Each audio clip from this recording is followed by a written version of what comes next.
Hi നമസ്കാരം, ഞാൻ സൈന്ദവിയാണ്. നമ്മൾ നമ്മുടെ ബിഗ് ബോസ് ലൈവിൽ നമ്മൾ കണ്ട ഒരു വലിയൊരു അപ്ഡേഷനാണ്. രേണുവിൻ്റെ തലവേദനയുടെ കാര്യം പറഞ്ഞ് ഭയങ്കര അടി. ഈവൻ അഭിലാഷും അനീഷും തമ്മിൽ ഭയങ്കര അടി. അതിൽ അക്ബർ കയറി ഇടപെട്ടു. അങ്ങനെ പല പല വ്യക്തികളാണ് ഈ തലവേദന കേസിൽ വന്നത്. കാരണം എന്ന് വെച്ചാൽ അവിടെ ഇപ്പം കോഫി ഇടാനോ ഇല്ലെങ്കിൽ ടീ ഇടാനോ അങ്ങനത്തെ ഒരു പൊടിയോ പഞ്ചസാരയോ കാര്യങ്ങളോ ഒന്നും അവിടെ ഇല്ല.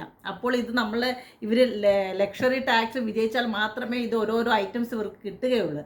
അപ്പോൾ എന്താ ചെയ്തത്, രേണുവിൻ്റെ അടുത്ത് ചെന്ന് നമ്മുടെ എന്താ പറയുക അനീഷ്, അതായത് ഇവരുടെ ക്യാപ്റ്റൻ ചെന്ന് ചോദിച്ചു, രേണുവിന് തലവേദന എടുക്കുന്നതിന് ഇനിയിപ്പോൾ എന്താ ചെയ്യുക, അതിനെന്താ ഒരു വഴി എന്ന് ചോദിച്ചപ്പോൾ അതിന് ഓപ്പോസിറ്റ് നിന്ന് നമ്മുടെ അഭിലാഷും അക്ബറും കൂടെ ചെന്ന് അനീഷിനോട് പറയുകയാണ്, നീ എന്താണ് അവളുടെ തലവേദനയുടെ കാര്യം മാത്രം തിരക്കുന്നത്, നിന്നോട് ഷാനവാസ് തലവേദന ഉണ്ടെന്ന് എത്ര സമയത്തിന് മുമ്പേ പറഞ്ഞതാണ്, അത് അനീഷ് കേട്ടില്ലെന്നാണ് അനീഷ് പറയുന്നത്. അപ്പം നമ്മുടെ രേണുവിന് എവിടെ ചെന്നാലും ഒരു മുൻതൂക്കമുണ്ട് എന്നൊരർത്ഥം. അന്നേരം രേണുവിനെ പേടിയുണ്ട് എല്ലാവർക്കും അല്ലേ.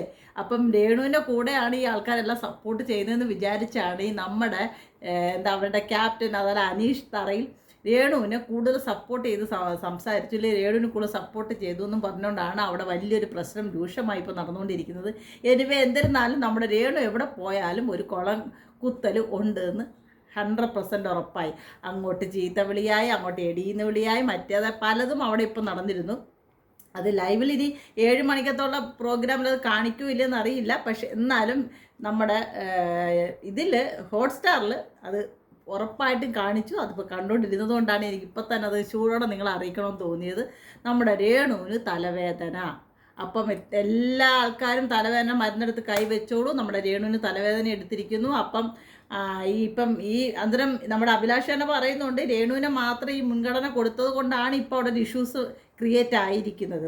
അന്നേരം ഇപ്പം ഇത് മൂന്നാമത്തെ വലിയൊരു പ്രശ്നമായിട്ടാണ് ഇപ്പം അവിടെ വന്നിരിക്കുന്നത്. ഈ ബിഗ് ബോസ് തുടങ്ങിയത് ഇപ്പോൾ 24 hours ആവാൻ പോകുന്നതേ ഉള്ളൂ.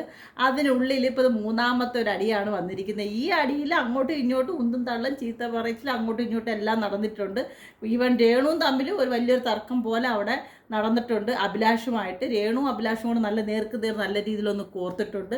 എനിവേ നമുക്കിത് വന്ന് ഇനിയുള്ള ദിവസങ്ങളിൽ കാണാം രേണു എന്ത് രീതിയിലാണ് അവിടെ കളിക്കുന്നതെന്നും രേണു ആരെ നേരെയാണ് ഫൈറ്റിൽ നിൽക്കുന്നതൊക്കെ നമുക്കിനി വന്നിരുന്ന് ഓരോ ദിവസങ്ങളിൽ കാണാം. അത് ഈ ചൂടുള്ള വാർത്ത ഉടനെ തന്നെ നിങ്ങളെ അറിയിക്കണം തോന്നി, അതുകൊണ്ടാണ് അപ്പോഴേ വന്ന് പറഞ്ഞപ്പോൾ രേണുവിന് തലവേദന. ഇതാണ് പുതിയ വാർത്ത. അതിനുള്ള മരുന്നാണ് നമ്മുടെ അനീഷ് തറയിൽ തിരക്കി നടക്കുന്നത്. ഈ അനീഷ് തറയിലുള്ള മരുന്ന് തിരക്കി നടന്നതിനുള്ള പണി ഇപ്പം തന്നെ ഉടനെ അവിടെ കിട്ടുകയും ചെയ്തു. പൂരടിയായി അങ്ങോട്ടും ഇങ്ങോട്ടും 1, 2, 3 വാക്കുകൾ പറഞ്ഞ് കൈ വെച്ചില്ലെന്നേ ഉള്ളൂ. കുറച്ചുകൂടെ കഴിഞ്ഞവർക്ക് തമ്മിൽ കൈ വെച്ച് ഇന്ന് തന്നെ ബിഗ് ബോസിൽ നിന്ന് മിക്ക ചില ആൾക്കാർ പുറത്തായേന്നിരുന്നു.